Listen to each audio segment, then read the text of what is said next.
बोलो शेरा वाली माता रानी की जय। मैया खड़ी फुलवरिया में, फुलवरिया में, हजार गोटा माई के चुनरिया में, हजार गोटा माई के चुनरिया में।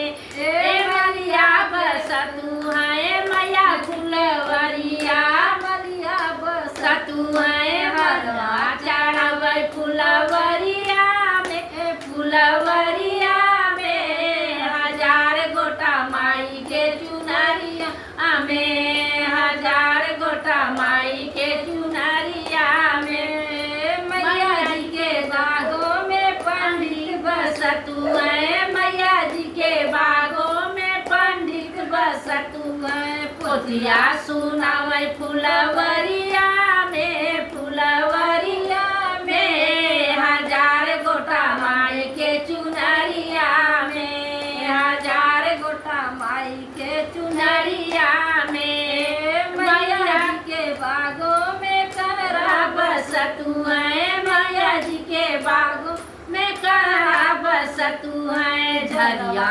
चढ़ावे फुलवरिया में, फुलवरिया में, हजार गोटा माई के चुनरिया में, हजार गोटा माई के चुनरिया में।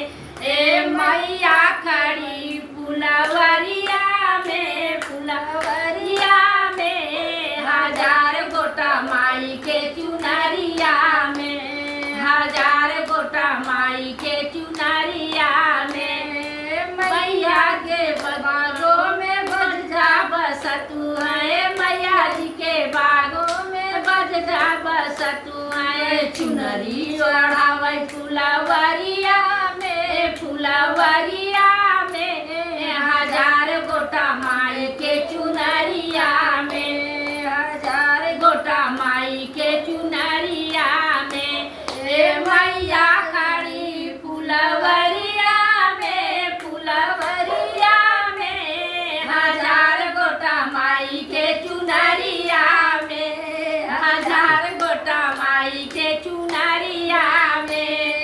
मैया के बागों में सोनरा बस तू है, मैया जी के बागों में सोनरा बस तू है। मछलिया चढ़ावे फुलवरिया में, फुलवरिया में, हजार गोटा माई के चुनरिया में, हजार गोटा माई के चुनरिया में। मैया जी के द्वारे पे भक्तों खाई नहीं रहे, मैया जी के द्वारे पे भक्तों की भीड़।